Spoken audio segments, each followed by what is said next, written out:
If George R.R. Martin wrote the Nerd It Through the Grapevine podcast book, how would he kill all of us off? Because we'd all die, surely, at some point or another. Well, I'm speaking to you from beyond the grave already. You've already been killed. Yep. You were killed in the prequel. Yep. Oh, okay. Well, that makes sense. Is that why I can't see you? The only thing they know of me are the statues that they've erected in my presence.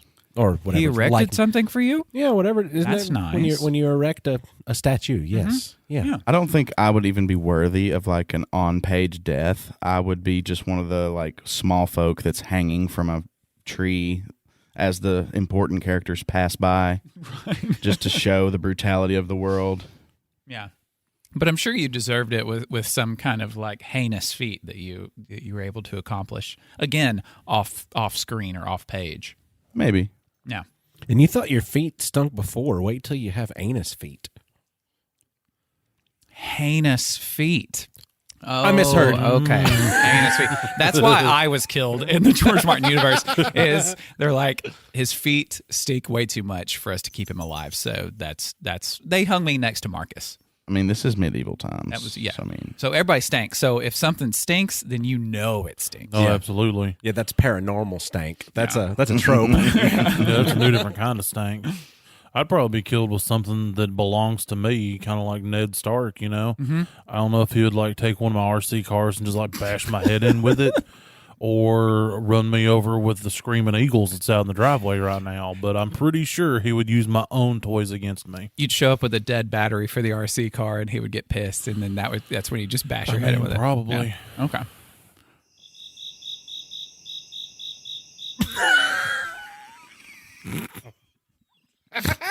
I was waiting for something epic I'm not to be used to said. this. Yeah. No, I know. You've been gone for too long. Well, the first time you come back to us, we kill you off immediately. So you're welcome. Fitting.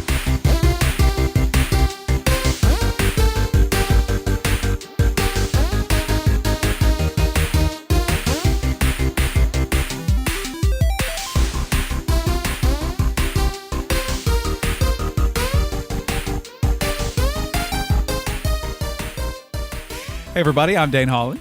I'm Austin Shazam Pfeiffer. I'm Marcus Whitaker. I'm Electric Man. And I'm Austin Tiny Zen. And we are Nerd It Through the Grapevine, the podcast where four best friends gather weekly to talk about our favorite parts of past, present, and future nerd culture.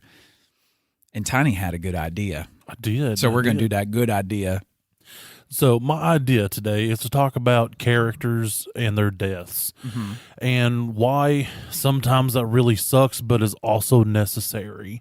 Not necessarily, you know, the bad guy dying, but sometimes it's the good guy, and we get attached to these characters.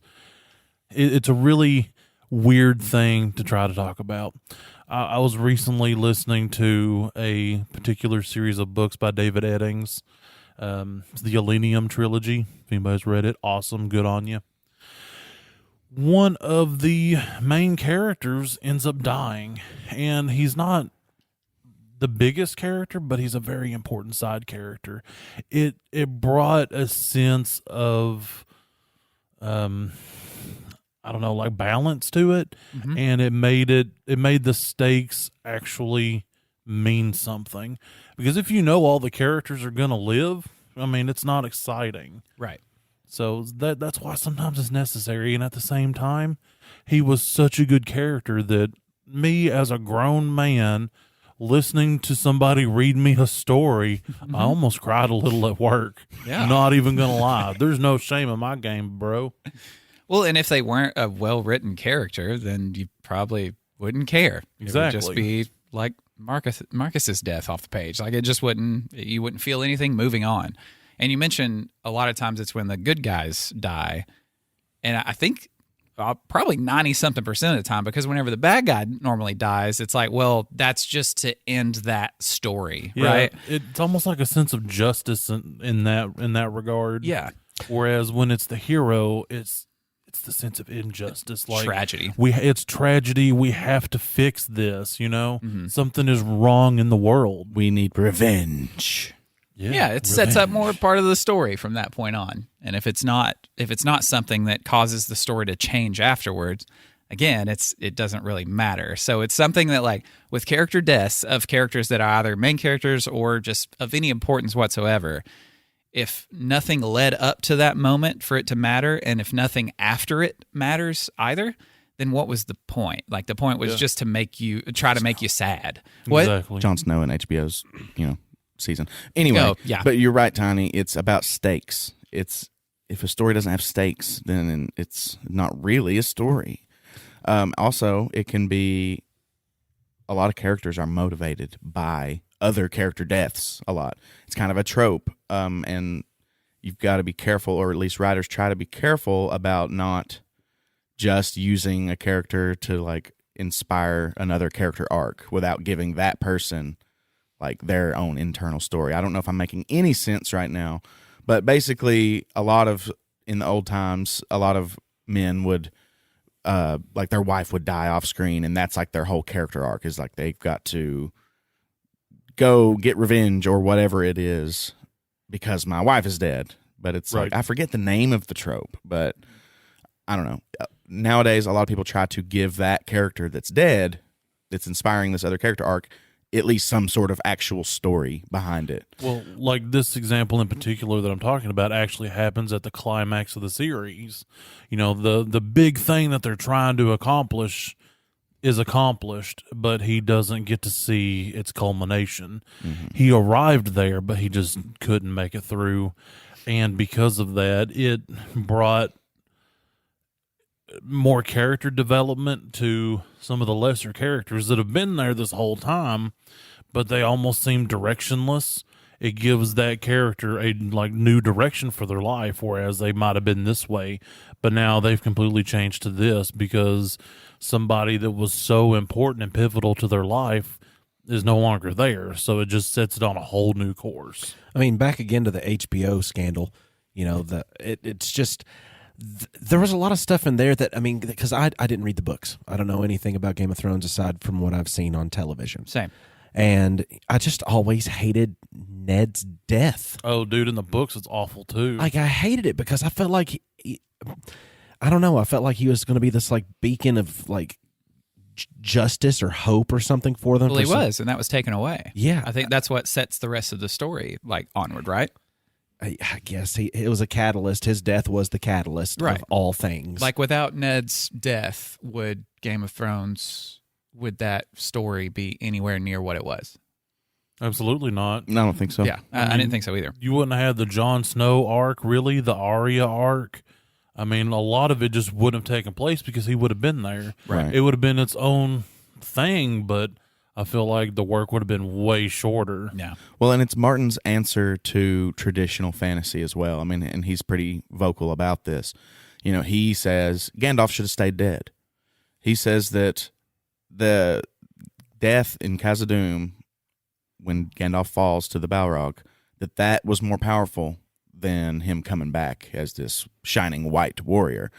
And, like, no, but yes, too. You know what I mean? Yeah. Like, of course we need Gandalf the White, but I see what Martin's saying. He's not trying to write that kind of fantasy. He's trying to, like you said, if there's not some sort of purpose for the death, and especially the resurrection, because Martin does play with bringing characters back to life, too. But if you notice, Catelyn in the books actually comes back to life. Lady After the Stoneheart. Red Wedding. I wouldn't say that's life, but she does Well, reanimate. that's what he wants you to think. He wants you to think, wow, like, what a different character. This is not the same character. She has to hold her vocal cords together to even make a squeak. Was that her name? Because her throat was cut. Yeah. Yeah. Lady Stoneheart. Yeah. Well, it's like the Mountain as well. The Mountain brought back to life, but they're basically a zombie.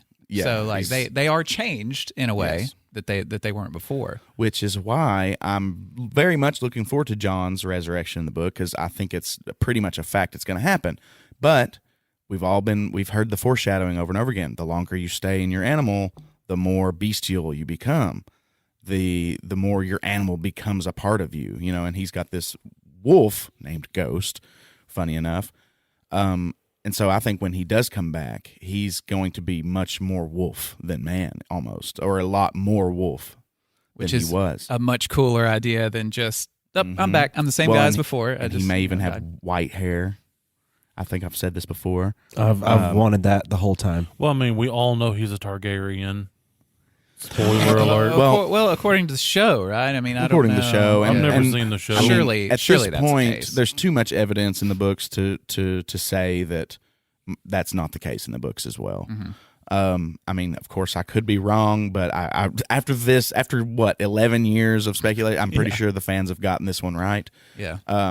But yeah, I mean, I'm just whether or not he's a Targaryen, I think Jon's one of the coolest characters. Oh, I know that may be absolutely. kind of lame to some people, but I'm looking forward to that transformation. Like, what is Jon going to be when he does come back? Because there's also a lot of ideas that he was the prince that was promised to the others in order to make a pact. Much like in Westeros, you make pacts with marriages, and so I think Jon might have to be the leader of the others. Do you think that he's had several drafts of this book already finished and he just can't find the right way to make it flow, or do you think it's been put on the back burner? I think he writes from behind his character's eyes. So he'll write Samaria chapters, and then maybe one of them will work. And so if that one works, then now he's got to write, oh, well, there's this other part in Jon's story that I need to foreshadow. It's just making them all connect to each other. So, yeah, he's written a chapter. He's written 10 chapters.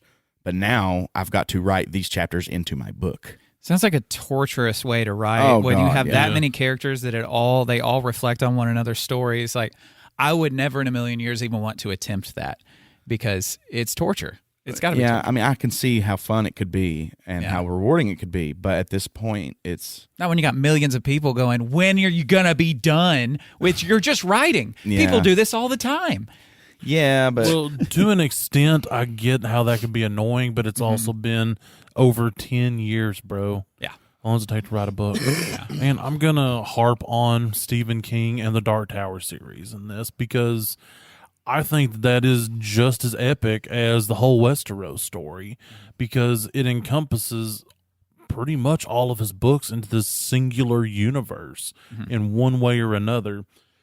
The story's driven by the main character, Roland, and he's a very stoic, just kind of one-note person. And so a lot of his personality gets filled in by these other characters that he picks up along the way. And some of them don't make it to the end, and that actually forces him to change. Almost like their personality becomes part of himself. And so if they didn't come into his life and then leave, he would have been stuck in this just single focus. I'm on this mission. I'm going to do this thing. And Stephen King himself also plays with the resurrection thing because one of the first characters to die, he's gone for a book or two, and then he comes back.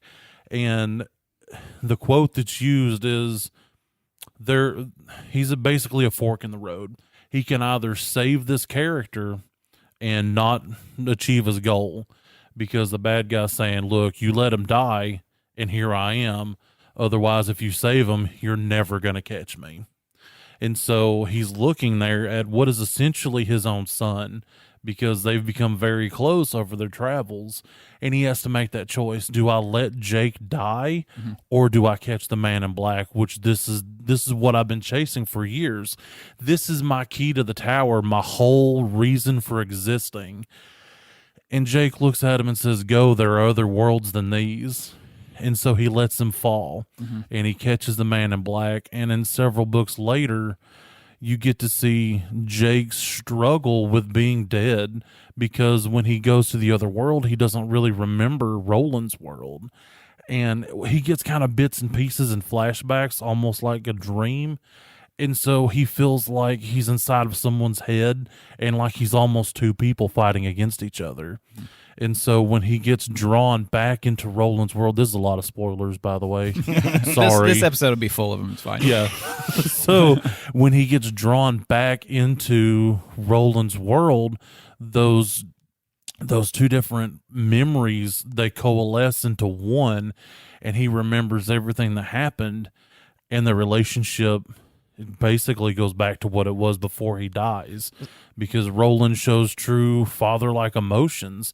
Like, he cries. He's like, oh my God, I'll never let that happen to you again. Even though he knows that's a lie. and so does Jake. Because they both know, but neither one of them want to say it. Yeah. It's a powerful moment, and it's a glimpse into who Roland is and who he needs to be. Well, see, that's a big difference, like resurrection story-wise, between something like that with a novel that's got a lot more deepness to it and a lot more story to be told. Because in like comics that me and Austin are used to resurrections, a lot of times it's the whole like, they're coming back. I mean, they're not going to kill off somebody that's important and them not come back somehow. Either it be on another Earth that they bring them back to this one and it's the same person but from another world. But a lot of the times whenever they come back to life, like there's not that much of a change in their character and their qualities or anything. Like it's basically like they never left. And it's just a way to make the story exciting, is to just, we're gonna kill off this character. You never thought we'd do this.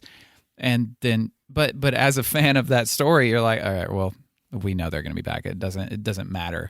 Now when they killed off Superman back in the 90s, I believe. Early 90s. I always forget when it was. But 92 ended 93. Awesome. When they killed him, it was a big deal because like he's the moneymaker. He's the big man. Like, how do you do that? How do you kill off the big man? And he was gone for a year. So like they had a whole year of, is he actually coming back? Because now we've got these other Superman characters that aren't him. And then when he did come back, it was a big deal. But for us knowing that story, seeing the last trailer for a movie that I've wanted to actually see in theaters before becoming a trailer-free champion, Doomsday is the character that killed Superman. So when we see Doomsday in a trailer for a Superman movie, the only purpose that character has is to kill him. Yeah. Like, that is their goal. And we also know that Superman comes back, and by the end of the movie, they just show that it's going to happen already. Like, there's no time, like in the comics, a year went by without you knowing if he was coming back or not. Yeah, a year of publication. Not like it stopped there. Like they had to fill in these gaps in the story to be able to make sure that people know how bad the world is struggling without their hope. Yeah. Like their symbol of hope, Superman, has been slain. What do they do now? Then they have all these people. Like in 2019, there was a movie that was based on the comics called Reign of Superman. And you've got people that are like the Eradicator is in there, which is like a copy of Superman in a robot form. You've got Superboy. You've got Steel with the Superman S on the chest. Supergirl. And it's Bunch of super characters. But the voice cast in this was so awesome. It had Jerry O'Connell, Rebecca Romaine, Rainn Wilson, and Nathan Fillion was the voice of Hal Jordan, the Green Lantern. So I mean, it was just really, really good voice cast, really good movie. But if the death of Superman never happened, that movie could never happen. Right. Well, and see, maybe y'all are just remembering as kids because surely people know, like, okay, well, they're killing Superman, but that's to do a storyline, to do this maybe even marketing campaign. Like it's a trope that comic books do. But even with Superman by the 90s, I mean, there's been after that is kind of when that back. happened. After that, like that kind of set in motion this whole idea of Maybe we can kill off the big ones. Because I think, wasn't your dad that told you that he was like, you couldn't believe it when it happened? Like you could not believe that they did that. And even in the writer's room, whenever they were all discussing how they were going to continue because they were losing money as a company, and whenever somebody suggested it, people thought it was the craziest thing they ever heard. Like, there's no way we can kill him off, because the idea of them coming back wasn't really a trope as much so as it is now. Yeah. Well, okay, then maybe my point stands for the movie then, because, they're showing you that Superman's going to come back because they're not trying to insult your intelligence to where and make you believe that they actually believe to keep Superman dead. Right. Even though now it just seems like they actually are trying to do that if they're not going to take Cavill back. I think it's part of that whole thing that the good guys always win, that it kind of goes in the face of, because as little kids, that's what you're taught, that's good versus evil. Good's always going to triumph. And that's not really the case, because, you can be a good person and some really crappy things can happen to you. It doesn't matter if you're super or not. Yeah. And so it makes it more realistic, even though it's like that man can fly and be shot in the face and it don't matter. Well, like, and in comics, the character deaths, like earlier you were talking about, like, it sucks whenever a character's death, the only point in it is to steer another character's story forward. Like, that person's the person that died, their story doesn't continue in any way, even though their form doesn't exist anymore. It's only as a way to get the main character moving onward in a different direction. And I looked it up. Apparently it's called disposable woman. So it's like it was kind of became this trope in Hollywood to kill off a wife just to motivate the man. Right. And so I guess you'll still see it, I'm sure. It's not just the women, because it happens to men characters too. Right. But it's just one of those things that people try not to do anymore because it's almost cliche now. But just like we also need to think about like just the mythology of the real world, where death and resurrection happens all the time. And these are the foundation of the stories that we like, at least here on this podcast. I mean, it's speculative fiction, whether it's pulp fiction like comic books or whether it's like novels, fantasy novels, sci-fi novels. All of it is inspired by the literary tradition. And as far back as we can date, the oldest stories that we know of are the Iliad and the Odyssey. I actually just watched Troy, Fall of a City on Netflix. Not expecting much, I'll say that, but it was actually pretty good. And lots of death. Lots of death. I mean, these stories, a lot of people go in knowing the story, but I guess Fall of Troy was like trying to read between the lines of these stories. Like Helen comes to Troy and that starts this whole war, and we all know that, but it's like this kind of explores like, well, is she being selfish? I mean, all these people are dying because she wants to be in love with this guy. Character resurrections, gods, all of it. And it's fantasy fiction, but it just happens to be one of the most foundational pieces of writing to our entire culture. Yeah. And so these deaths and resurrections are just so much a part of how we tell stories in the West and just as human beings, like all over cultures, I'm sure. Yeah, it's probably hard to steer away from it. Like when anyone's writing a story, like the hero's journey or anything like that, I'm sure the thought of killing them off and resurrecting him in any fantasy-like story is there. I mean, even in like sci-fi, they come back as either like an android or their memory or their consciousness was put into the digital form, so now they still live. And a lot of times now, like since that became a trope, which was, like you said, forever ago when stories began, is death and resurrection, then we got on to death isn't the worst thing that can happen to a character. And I think we've even talked about this maybe in the show before. We did, yeah. But just to bring it up again, since like all these resurrection things can happen, and since death is just like an end to a character story, there are much worse things. Like whenever another character dies, like that they were close to, and now they have to live with that moment of a decision that they made where they let the kid die in order to achieve their goal. Now, that is worse in that moment for him to have to relive that moment in his head and think back to, I made that decision and let him die, basically my son. That's torture for him, as opposed to if he were to have died in that moment with him, I'm sure eventually he's like, maybe that would have been better because I wouldn't have to live with this thought forever of I caused this. And I think that a lot of times with a hero, they don't die, but somehow in their stories, something worse than that happens to where just like with Jake himself, he doesn't actually die. He goes to that other world and he has all the memories that are just interacting with each other and causing all that static in his head, so for all intents and purposes, for Roland, he's dead, but for Jake, he's not. Right. Yeah. I think that's an interesting turning point in stories to where they had to realize like, okay, the death of a character is a stopping point for that character most of the time. But so how do we like torture this hero without killing them so that way they can overcome it? Because a lot of times these stories are overcoming death in order to be resurrected as something else. But I think it's more impressive whenever death and resurrection isn't a part of the story. And it's just, it's how do I find a creative way to hurt this character in ways that aren't just physical.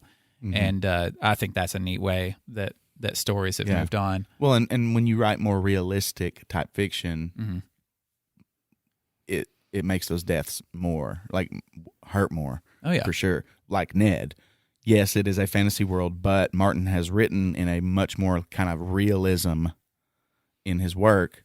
But in the background, there's all this other crap going on, which is what makes it so cool. Anyway, but I guess my point is, like, not all fiction is people just going to be coming back to life. Yeah. Or it would be stupid. This is not what we signed up for. And a lot of times, even in fantasy and sci-fi, I'm just like, Yeah.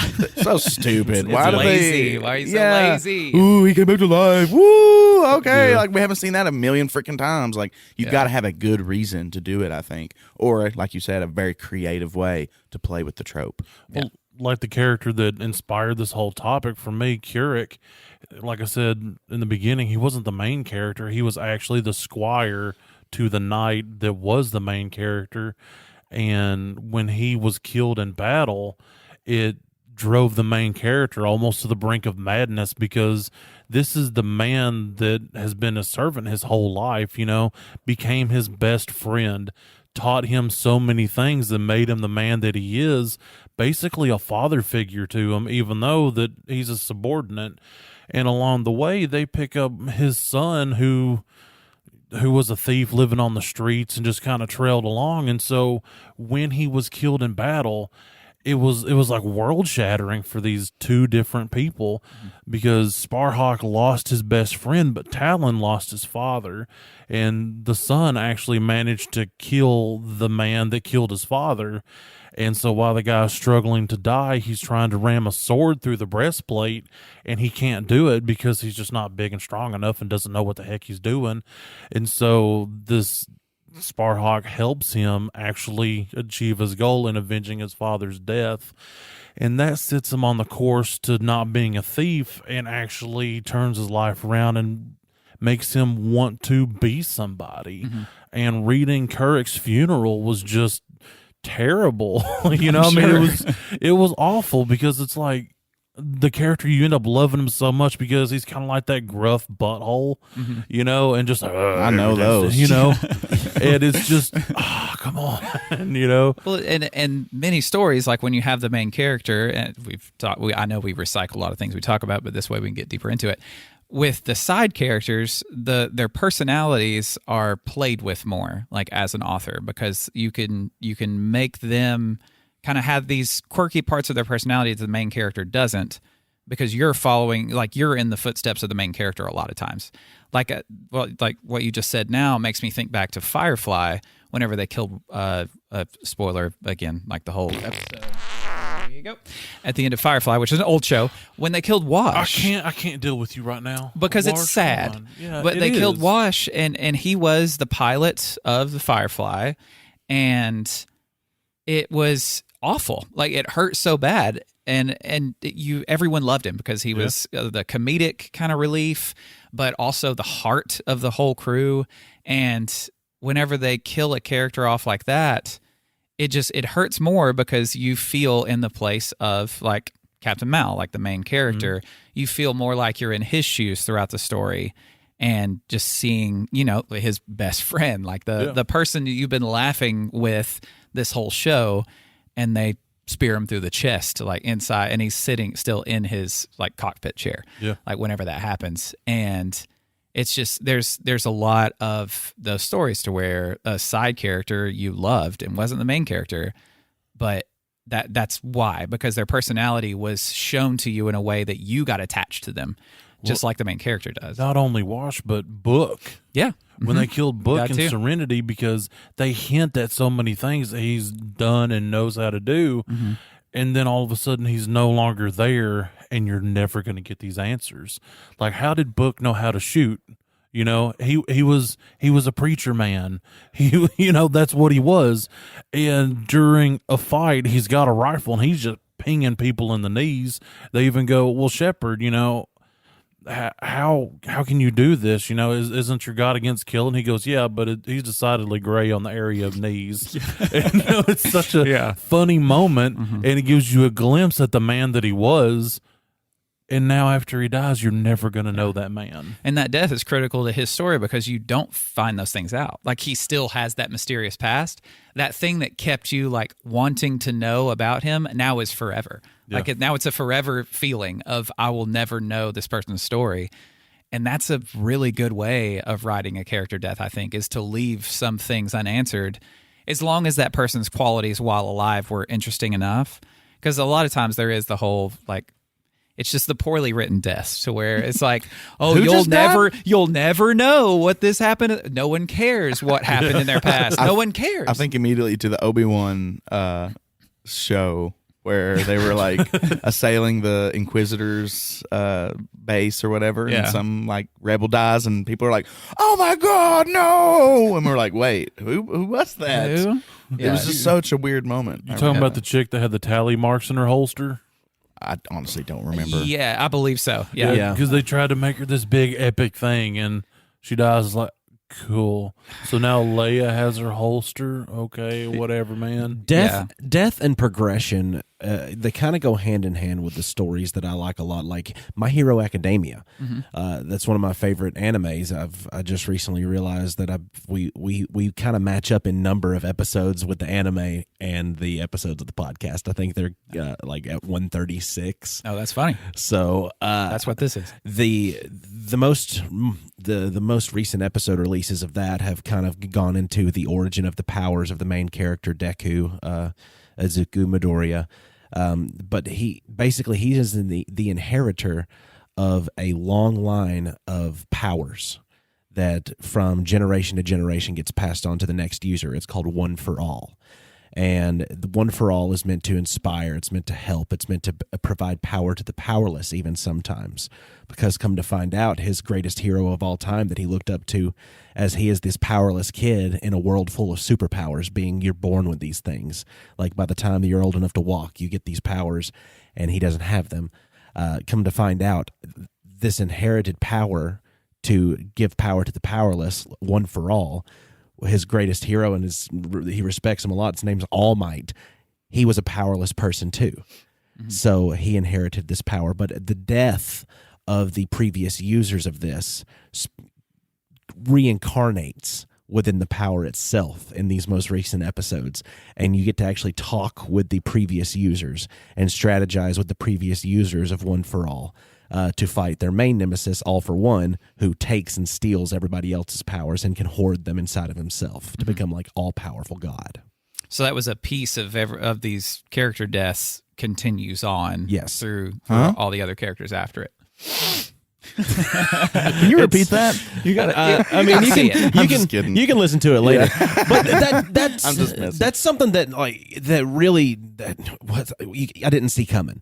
Like you know what this power is, you get little glimpses of it. You don't get to know fully what is revolving around it until the story develops more. He becomes more in tune with this power that was gifted to him, only to realize that he has more capability with this power than any other previous user, because he is the 9th inheritor of One for All. So that means he has 9 different superpowers that he can use that are just all in his brain, with the previous users talking to him, training him, all this other stuff. It's like the Force.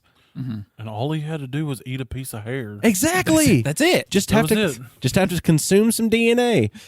I like whenever animation can bring out enough emotion from character deaths. I'm trying to think back to the first time I ever cried watching any kind of animation when a character died, and the Iron Giant. I don't know how many. I know Austin's seen it. I don't know if either of you have seen the Iron Giant. I don't think I have, but I'm having some weird deja vu this episode. That was probably we probably talked about it. In the past. We touch on a lot of stuff. Yeah, we do. That was on my list too of useless deaths.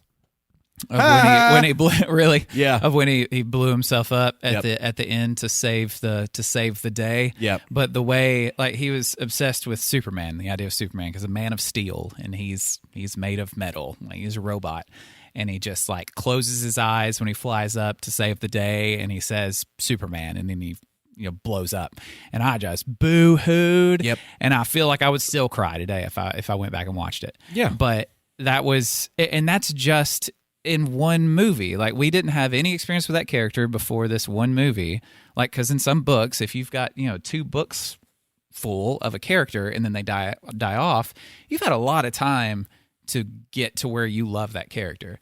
But it's a lot harder to do that in a shorter story.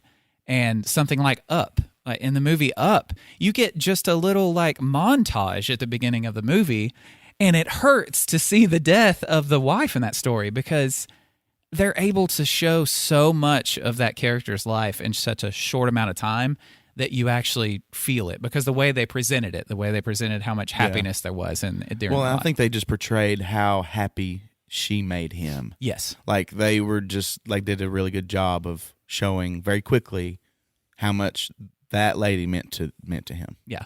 And then her like role is carried out throughout the rest of the movie by this little kid who eventually he realizes like this is what he needs in his life.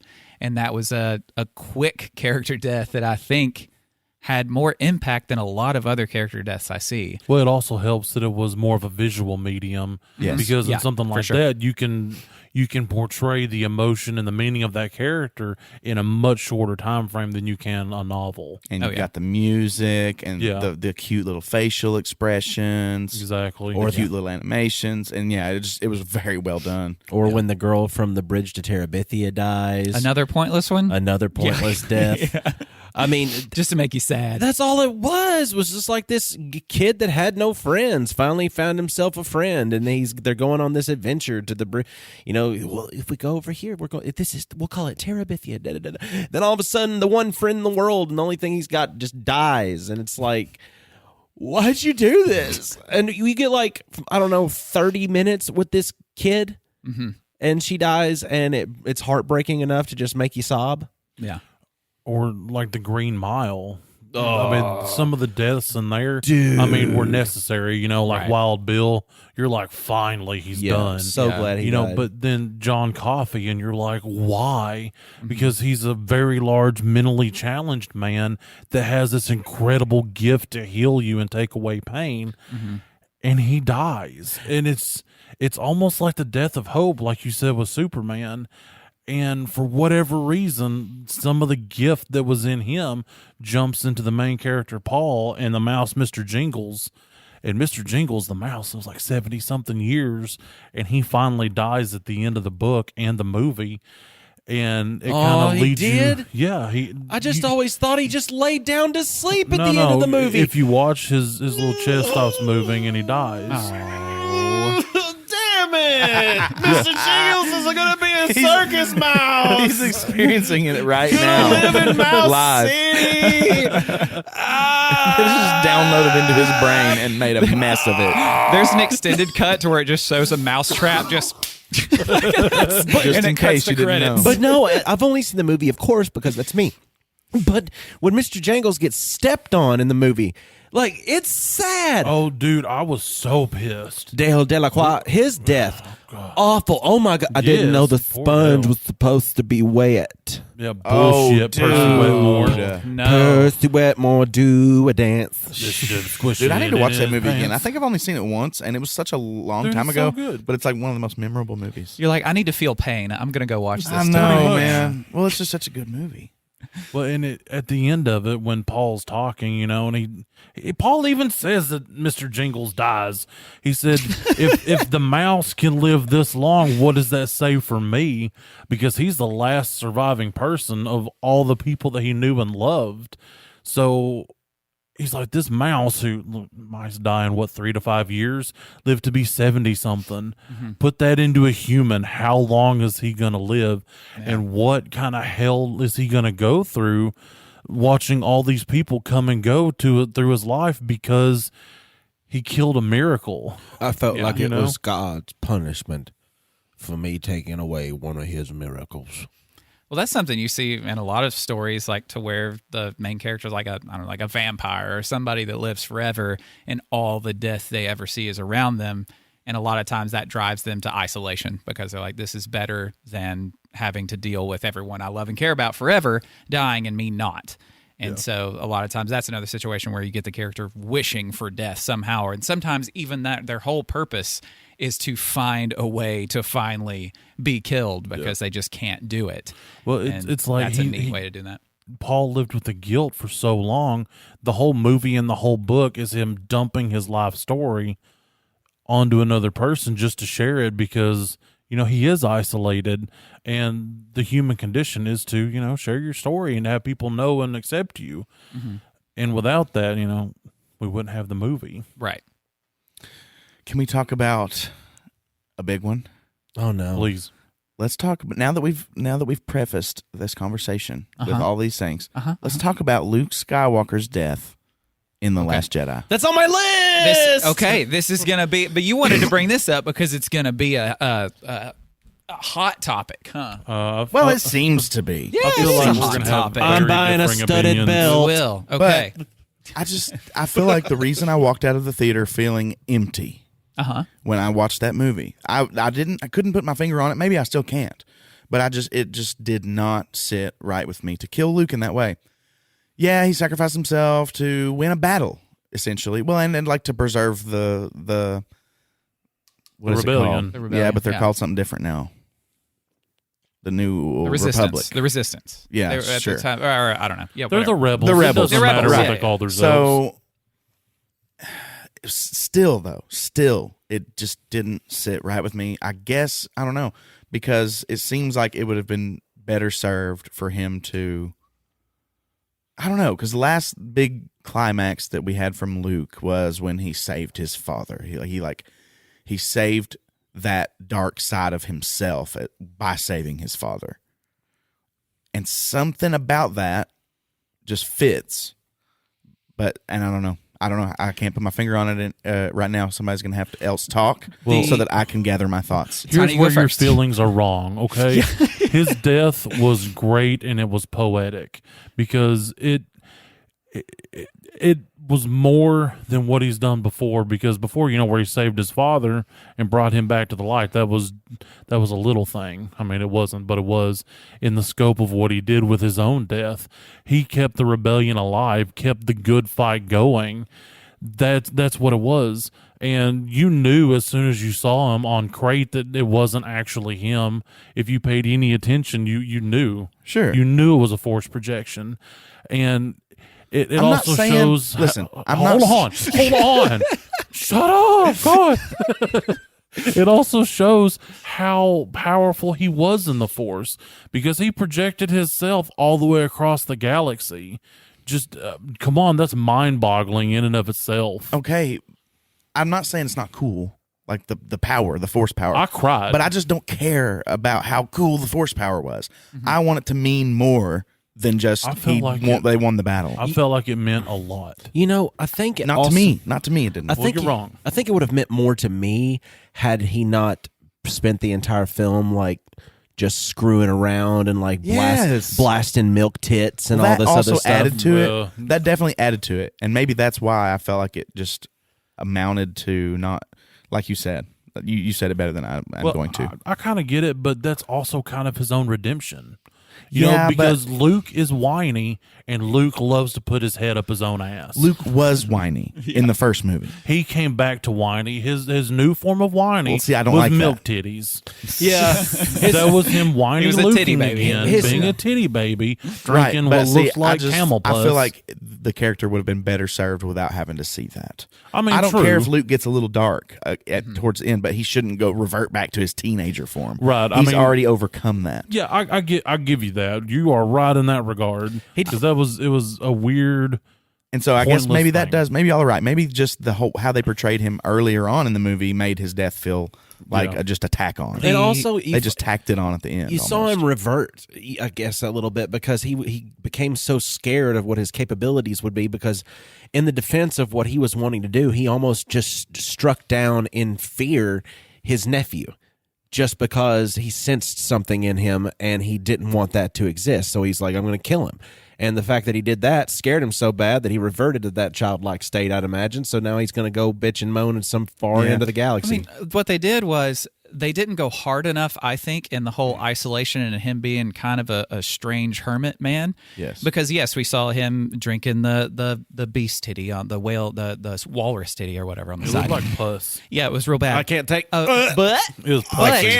I think what they were going for, and I think they fell short of it, but I saw what they were trying to do, was make him more of like a Yoda-like character. Because look at what Yoda did. Yoda went isolation because his struggle with what it meant to be a Jedi and with the Force and what just happened and how he failed and how the Jedi failed in general.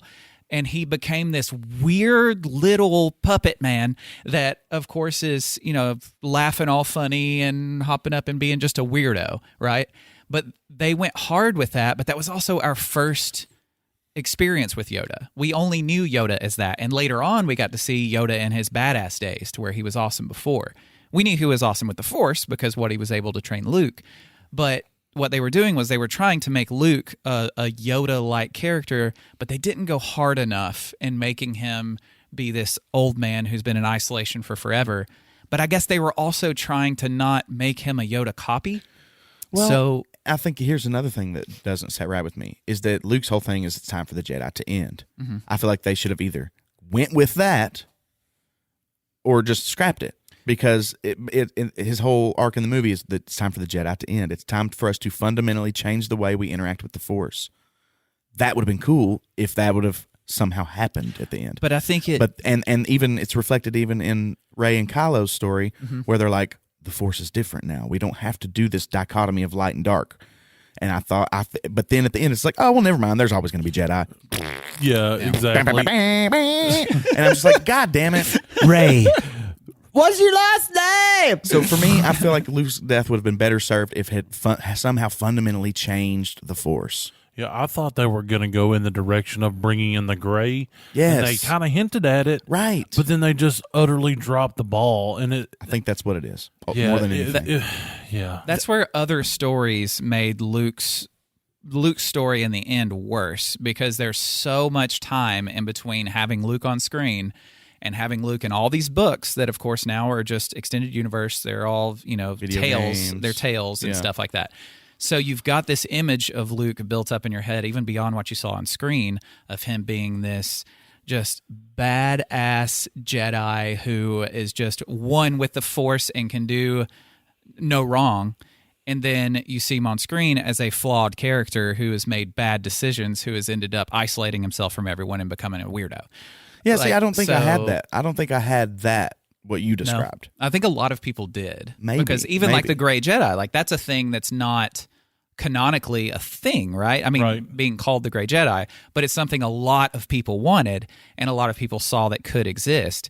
But it's also like fan theory. Like there was nothing that existed to be Gray Jedi for him to become. Well, there's a lot become, of, Elseworlds, Legends, books written around Luke actually going and founding a new Jedi Academy based on the gray, based on the balance of the light and the dark side. Mm-hmm. They could have totally done that, and in my mind, that would have made a way better story. I agree. Than what they did. I liked elements of the last trilogy. Yeah. But it looked amazing. Some of it was so bad. Where Luke's death, I think what made me like the way he went out at the end is, I think it's just me personally. I'm not the type that I just want everybody to be in cool lightsaber fights, like the way he died going out with a projection. He struggled with what it meant to be a Jedi because he thought, they should end forever. Because looking back at what the Jedi were, they were tools for the Republic to just use as generals in war. Exactly. Like they were peacekeepers by killing people and things, and they were to be feared so that way people stayed in their place. Not a very easy thing to grasp and to be okay with. So Luke spent his life trying to figure out what that meant to be a Jedi and to be one with the Force and how to use it. And he ended up dying being passive. He killed no one in his death. All he did was he was able to be a distraction to let the resistance continue. And I think in that moment, he found a way to be what he thinks a Jedi should be. Mm-hmm. And that's someone who protected people without killing anyone. Well, they should have made that more explicit. But that's what I saw, whenever it happened. Yeah, but there was no dialogue or anything leading up to that conclusion. Mm-hmm. But no, I you know what I'm saying? They were also trying to preserve those prequels when they made these movies, so they weren't going to go quite as hard as what you described in what were the Jedi back then? They were supposed to be the heroes. Yeah, we just read in to it and say and ask ourselves they are kind of political pawns, aren't they? Yeah. After the fact. But I'm just saying I don't think the movie's necessarily taking all that into account. But that would be cool if it did. Yeah. Well, I can see what Dane is saying based on just the imagery. They didn't lean into it quite enough because in the projection, he projected himself as younger because, he projected the way he perceived himself. And the way he looked when him and Kylo last seen each other. Yes. And he was wearing Sith clothes. He wasn't wearing Jedi robes. He was on his actual body, but not on his projection. Because Luke, when he was younger, he was always dressed like a Sith. He operated in some dark side abilities throughout all of the movies. So I can see that whole dichotomy of what you're saying, Dane, just based on the things around it, what was happening that wasn't that apparent. But that, like you're saying, they didn't show it well enough. And it's just because being like the Star Wars, freaks that we are, I'm able to see something without much context and be able to form a lot of stuff that makes sense. Like that's what I did with the whole sequel trilogy is I loved all of it because the character of Rey, I loved her so much more than I ever liked Luke. But also the parts in the story that kind of suck, I'm able to make them make sense because I know so much about that story. I mean, that's how we got to be the number one Star Wars podcast. We are on good. How in the hell? But this Might is as a well perfect just conversation lean for into that. it, Yeah. right? I mean, I had another Star Wars one that was on my list for deaths I did not enjoy. Qui-Gon. Well, no, that one. Han. Quad Corn Jim. The Qui-Gon downfall for me was actually just a transactional thing. If Imperial credits would have been accepted, then it would have been fine. Is that what it was? Imperial or I can't. But the Republic credits? Republic credits, yeah. Like we don't take Republic credits here. Only money. Darth Maul. I hated his death. Yeah. What? That was in my list of things that I loved. I hated You his haven't even death. seen his death. I hated his You death. haven't seen it. I'm talking on screen on the movies, too. not talking about. I'm talking Rebels, like his actual That's death. not in the It was movies. awesome, but That's it's having still to watch the cartoons on of screen. Yes, but that's Okay, well, you're talking about in the movie first universe. Maul death. Okay, in the movie universe, the first Maul death. Yes, they got this cool ass, scary Sith Lord, double bladed lightsaber, just insanity with his acrobats and his kung fu and his taking on 2 Jedi, and he kills one of them with just a shit, just right through, and then he dies with a half cut in the fall, and it was, I hated that. He would have been good to carry on into the later movies, I feel, because I hated Grievous. Yeah, there were logistic. absolutely. There were Grievous. Grievous is a really cool character, but the way, Like, take Grievous's character and put Maul in the place of that for all that storyline, General Maul, and all, whatever you wanted to say. Like, yes, that would have been even if he better wasn't a for me. Sith anymore, even if Dooku came into the picture to be the apprentice, like it'd still be cool if Maul was like a factor for sure. But if you watch, but this is for those that have not seen beyond the movies and watch the Clone Wars and Rebels, Maul survives that fall, and with his hatred of the Jedi and just of all things with the Force, he hates all of them so much, it keeps him alive, and plus it like cauterizes the wound whenever you're cut in half and stuff like that. But he lives through like this underworld, and he's got these big spider legs that he's got made, and eventually he has these cool like metal legs that make him stand bipedal again. But he goes through all this stuff and he forms this whole like crime ring and things. There was a logistics reason as to why Maul didn't get to continue as the main baddie in the prequels, because the actor, like something happened with the actor that was supposed to play Maul. I don't remember what exactly happened with him, but he was played only by his stuntman. And Ray Pack, I believe is his name. And Ray Pack wasn't really an actor for, compared to everybody else. He was a stuntman. Is it Pack or Park? Maybe Ray Park? I don't know. Anyway, it's close to that. Okay. Either way, we got them both on recording, so we're not wrong. Yay! Yay! But If it was Perk. but his actual death, and this is a big spoiler for anybody that's wanting to watch Rebels who hasn't watched Rebels, so get ready.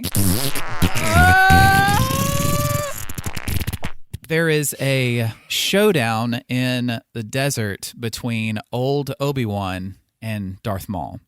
And they're both like at this fire, like it's like a fire made in the desert. And they both have this standoff, and it's very samurai driven, which was the original idea behind the way that Jedi were made, whenever they were written. Just that they had samurai in mind, and samurai code, and all this stuff. So they're standing off with each other, and they've got their lightsabers out, and Obi-Wan changes his stance like 3 times, and showing the different stances he's had throughout his story and throughout different ones that Maul has seen him have. And he ends up on a different one that as Maul comes at him, there is one swing by both people, just like in classic samurai motion of one cut, and whoever gets cut down loses. And Obi-Wan wins that one swing against him, that one final battle against Maul. And Maul's lying in his arms, and he just asks him if they were actually the chosen one, like if Luke is, or if Anakin or Luke, one of them was actually the chosen one. And Obi-Wan's like, yes, they are. And he dies understanding Obi-Wan and understanding what all he did to make sure that they stayed, okay and everything. And it's just this like poetic, awesome death for a character that deserved that on screen, on the big screen, for more people to be able to see. But if you haven't seen that, at least that scene, it might be like season 3, episode 20, something like that. But you need to see that scene of that duel between Obi-Wan and Darth Maul. Season 2, amazing. Kenobi. That's What? not a thing. If they're going to do a season 2 Kenobi, that would be a great storyline to go with. They've already told it in the animation. Would they not be able to tell it in a different way on screen for some clicks? I think it was such a failure that I don't even know if they're going to redo it. But it would be cool to see it live action done that way. It was a failure to us. Was it a failure monetarily though? Because that's what drives it. Probably not. Yeah, because it's not up to whether or not we liked it. It's how much money did it make, and if it made some money, we gonna get some more of it. And guess what? We're gonna eat it. It's Golden Corral. Yeah, Disney is the Golden Corral of content. It doesn't matter if you need more. You're gonna get more. You're gonna eat it, and you're gonna like it, and then eventually you're gonna get sick, and you can't eat anymore, so you just don't watch anymore. You can't do it. You're gonna end up like Tiny, where you're 17 movies behind, and next thing you know, you're just like, well, what am I supposed to watch if I start here? I don't have anything to do until May, right? I mean, what am I? My rant has concluded. I feel like you missed the most powerful part of that scene. Is right before that they, went to strike each other with their lightsabers. They kissed? No, Obi-Wan looked directly into Darth Maul's eyes and he said, Lieutenant Dan, you got magic legs. And that's when it all went down, man. It was just... It's those off-screen moments, Tiny. Those are the ones that really matter. And that's the part that I missed on it. Yeah. Damn. Other Star Wars deaths, we might as well talk... I mean, this is a whole thing with Han Solo. Like Han's death. Yes, why? I Freaking why? Well, he didn't want to be Han Solo anymore. He didn't want to be Han Solo in the Even beginning. before. I know. They made him do it. But then he come back in the third one. What? Money. Well, But then why not just keep him? Yeah. But Well, it is... I think They were over trying to address the outrage. They were trying to address the fans. Like, oh, well, I guess they want more Harrison Ford. Harrison Ford. What does $400 million sound like? Yeah. Well, I feel For like 10 minutes of your time. Right. I feel like over the years he just accepted that he was Han. He had to have. But why did you kill Han? He was probably one of the greatest Star Wars characters in the world. Yeah, there's no need to kill him. He's I don't better think. than Luke, and you murdered him through the chest with a lightsaber It was by for his son. For Kylo's story arc. I mean, he killed the one thing that was keeping him from going completely to the dark side, and he killed him. Like, he even said, I don't know if I have a strength to do what I know I need to do, and he does it. And that makes him fully Kylo. Like, Ben Solo is gone until The next movie. It just makes me want to cuss so much. 2 movies I later. think, Yeah, 2 movies. Honestly, you could have done it without killing any of the original characters. Yeah. They even tried to kill Chewie. Yeah. They try, but you can't I kill. almost That- left the theater. Those some bitches. That death was the timing on that was horrible because they could have let that last for a while. That feeling of, oh no, you just killed Chewie. And you had that dread and that feeling of they really just did that. They killed a character we didn't think they could do. Yeah, I almost went and sat in the car because I rode to the theater with y'all. Oh yeah, I remember now. I got up and walked by the door. I was so like, sad. no. 30 seconds later, they're like, no, he's fine. It was another ship. And it was like, why didn't, if you're wanting to use death in this thing as like a thing to make us feel some kind of emotion, at least have the timing down. But instead, they just basically immediately show you he's fine. They're like, well, we don't want people leaving the theater after this happens, so we got to make it quick to where people know he's okay. Then why do it in the first place if you're going to do it that poorly? And I get why Han came back to appear in front of Ben, as the Force. But if he was gonna do that, right, why not just wait till that moment? Keep him alive? I don't know. Yeah, but maybe. it was really just to send Ben over the edge to become completely Kylo. And that was a situation to where a character with such rich backstory and everything, their death was just to make another character's story change. Well, and I think they're definitely going for the whole kind of reboot feel for that first movie that he died in, and they were going for a very Obi-Wan style death in A New Hope. I mean, it was even shot similarly, you know what I mean, staged similarly. Yeah. And Put up a fight just as similarly. Not much of right. Yeah. like I'm going to talk to this force wielding sword driven madman face to face because he's my son. So it almost seems like they were just like, we need the death of the mentor. Like that's what these kinds of stories are. They follow a very like kind of a pattern, and they have since time began. Yeah. And so they needed to kill an old man. Yeah. I mean, and it's a valid choice, I guess, but I don't know. You think it just doesn't seem like they pulled it off quite right. I don't think you need to kill Han, but anyway, go ahead. I was just asking, you think Harrison Ford in real life is actually a crotchety old man?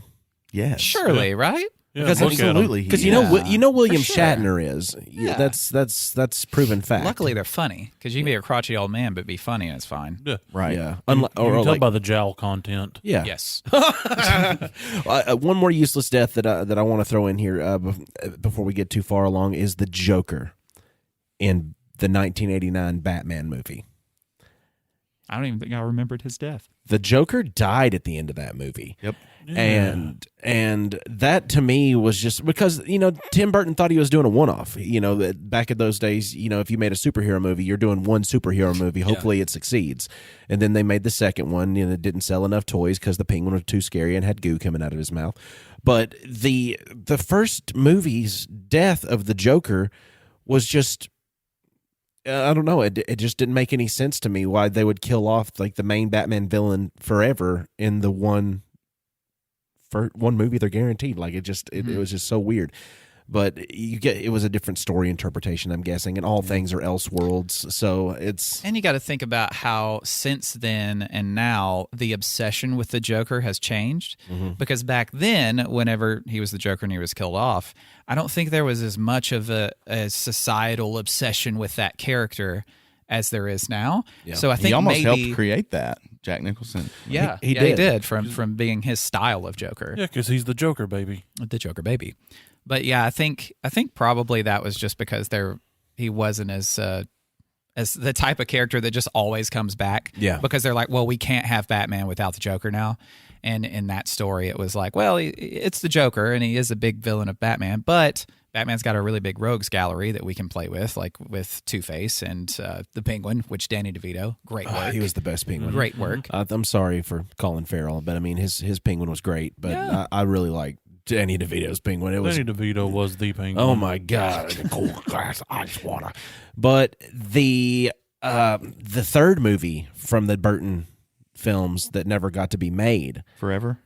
Not Forever, because it was the same in the chronological order as Forever would have been, but it would have been Tim Burton making that movie. For always. Was Batman Nevermore. But it was a continuation of the Selena Kyle story and everything, because at the very end of Batman Returns, you actually get to see Selena Kyle's character, who you thought was killed, along with Max's character. He was the guy played by Christopher Walken. You see that death happen, and her death is supposedly at the same exact time. And you see her like a shadow that depicts her character at the very end of the movie, and it's supposed to continue that story in the third. But we never got that. So that death, the whole they didn't really die thing didn't really do anything later No, than what they planned on it doing. I no, guess. because if it was modern superhero movies, it would have shown that. It would have been able to build off of some story like that. Also, if it was modern superhero movies, they would have been able to actually show like the Joker or something, like Jack Nicholson's Joker come back and like meeting with Selena Kyle, and the Penguin's not actually dead, and they're all grouping up, and then you build up in your multiverse and everything. But we didn't have the formulas back in those days Nope. to produce. Marvel wasn't around to do it. God bless. Iron Man started all that. Back on Han, how if you would have liked the movie more, like if they would have set up that moment better, do you think the way it happened would have been okay? I think me not being a huge fan of the trilogy as a whole makes it all feel like a waste. It makes it feel like Han was a wasted death. But I think if and honestly, I liked Kylo. I liked his character. Oh yeah. I don't think he was probably the best part of the whole new trilogy. Especially when he was shirtless. So I guess damn. in that sense, like if other elements of it would have worked better for me, I feel like it'd have been one of those things that I could have dealt, I can still deal with it, but Because like the way he went out, I think is great. I mean, his son killing him in order to completely go to the dark side is good. Like that idea. yeah, I just feel like it could have happened later in the story. Right. For even if everything would have been great. Yeah. In my opinion, I still think it's a bit too early to kill the legacy characters. I just think that we're building the new characters, but they're still just like these new people. Like. Yeah. In this universe where all these other important characters, I don't know, they hadn't earned their spot as like the main characters quite yet. I feel like. I think that's another case with the issue with the trilogies is timing of things. Like the timing of stuff just wasn't quite right. And if they would have what? It all just seemed forced. Oh, you made the joke in your head before telling us and laugh. Okay, It's a banger. There, that's good. There we The go. audience was a little behind on that too, but that's a longer. Oh, it's still going. Yeah, Wow. you that's what you get for downloading the Friends laugh track onto that's your a longer one, I Roadcaster. remember. It's still going. Okay, it just now stopped. I think if they would have killed off the legacy characters in the second movie, that is the best timing wise if they're wanting this all to happen. Because yes, they need a lot of story of us focusing on this new generation of heroes. Well, and honestly, if you think about it, movie 2 in the original trilogy, that's when Han gets frozen in carbonite. So why can't we keep the original cast around so that they can have one more mission together? And then Han has his moment where, again, I love you, I know, and he's done. Right. I feel like that would have been better. Yeah. And maybe it's his son that did it. I don't know. Listen, I could sit here and rewrite it all day. Holy So hell. it doesn't have to be that. It could have been something else. It could have been good too. Han got frozen in carbonite in the second movie. Leia got frozen in spaceonite in the second movie. she did. Connections, man. Holy connections. Holy hell. You should have seen it the whole time. Where's Rooster? Aliens. Where's Rooster to decipher this imagery for us?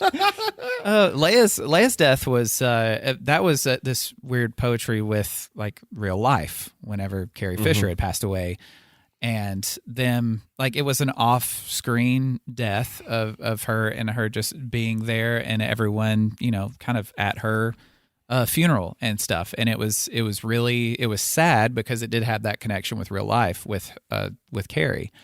And I don't think anyone complains about that character death with her. I've never heard anyone say anything about it. That one, can't. yeah, Right. you can't. But They with didn't know that Han- she was going to die. right. I mean, But how would they? I wonder if they would have botched it if she would have been living during that time too. Oh yeah, they would have found somebody to screw the pooch. Right?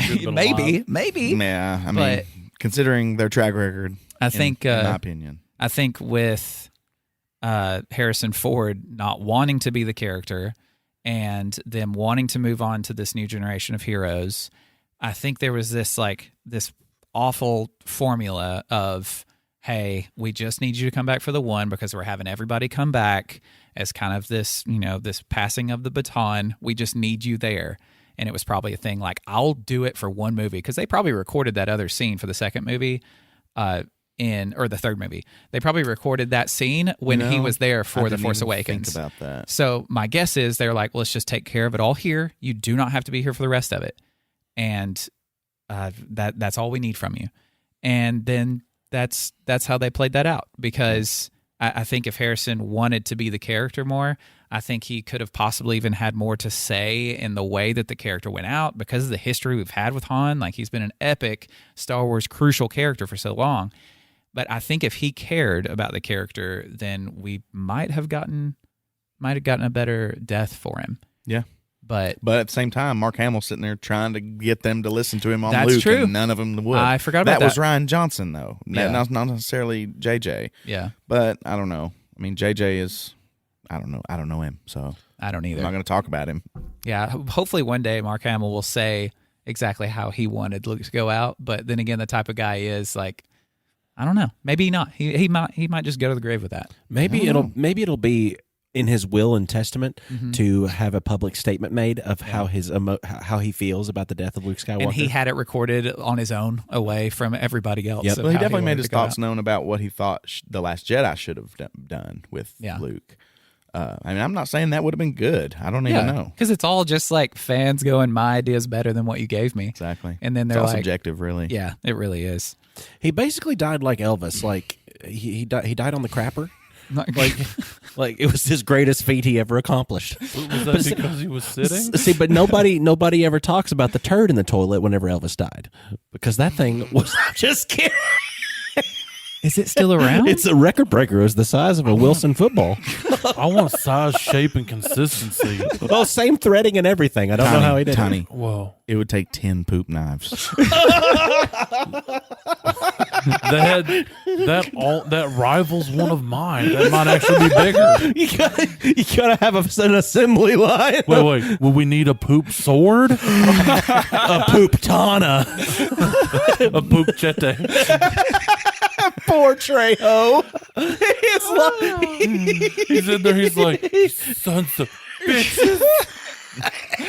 Oh, and with all that being said, thank you very much for listening to this episode of us talking about death and laughing along with it, which is a lot of fun. Hurtful. I'm not going to tell you where to listen to us because you're already doing it. So give us 5 stars wherever you're at. And if you want to listen to us on another thing, go there. We're everywhere. If you go to Good Pods, we're the #1 Star Wars podcast on that whole thing. Not indie, just of all the podcasts on there. We're the #1 Star Wars podcast, which is... How? Dude, I don't know. But we still are. And that it's been that way for a while now. It's because we're badasses. It's because that's why. I don't know. So do that. Give us 5 stars. Tell everybody why you love us or why you hate us. Don't care. Just do the 5-star thing. And then go buy a t-shirt. And if you want to contact us on social media and tell us some deaths on screen that we have missed out on, and something that's caused you a little bit of sadness or something that's made you angry, just let us know. Get on Facebook, Instagram, or Twitter by looking up at Nerd Grapevine. Or if you wanted to donate a little bit to the cause and help promote the podcast a little bit with some money, get on the... We don't accept Republic credits. No Republic credits here, only money. Get on Patreon. Look up at Nerd Grapevine, and you can get a shiny holographic Nerd at the Grapevine sticker. We can have some shirts on there to offer you if you want them, on the Redbubble or the Teespring. You can be a part of that kind of stuff too. If you want to, make sure you're not talking about how you're going to just consume all of this Marvel Golden Corral, because then you end up having what we have, and that's diarrhea of the mouth. Mm-hmm. And if you have just diarrhea of the mouth with an unsuspecting person, and then all of a sudden you start talking about, well, it really sucked whenever Iron Man died. I just really thought that, Tony Stark could have come back. I don't really understand what that causes them to have a lot of... Han shot first. Yes. That You can ring Greedo, it if you another want. death. Yeah, absolutely. There we go. That's not just our canon. That is just worldwide canon. Han shot first. If you want to get on our Discord, there's a link in the description. You can try to tell me I'm wrong, but we all know that you're wrong if you think Greedo shot first. Mm-hmm. But get on there. We do all kinds of stuff. We do TTRPGs all through Discord. They're free. You just got to get in there, boo. Join the community. Be part of the Backyard Bonanza. The next one we're going to do is Starfinder. Just shoot me a message on there. I'll put you on the list. Spots are limited, so let me know as soon as you can. First session will be in roughly a month. So yeah, we'll do that. We're on there live, uncut, uncensored, and irrevocably circumcised. Are we just like a Star Wars podcast now? Well, we're just recognized for We'll having. do it if you love us. Please like us. Please. We'll do the Star Wars. We've got. Please, Daddy. We'll do all the Star Wars. Daddy. We've just got quality Star Wars content when we talk about it, baby. All the Star Wars, Daddy. Yeah, but will they like us better if we're a Star Wars? If we were a Star Wars, then yes. We are a Star Wars. a new Vroom. grape. We Star are Wars, a the new best grape. Star A Wars. new grape. Yeah. Tiny. When life gives you grapes. I would murder it with a poop katana and then flush it up my butt. Wait, up? Flush it up? Yeah. How do you do that? Well, first you have to go to Australia because they're told let's go backwards. So they flush up Yeah. into you. Crikey, Yeah, mate. and- That'd be one mean pisser. And like counterclockwise, it takes the piss up in you. Piss up in you. You're taking the piss out of me right now. Pissopinia.com.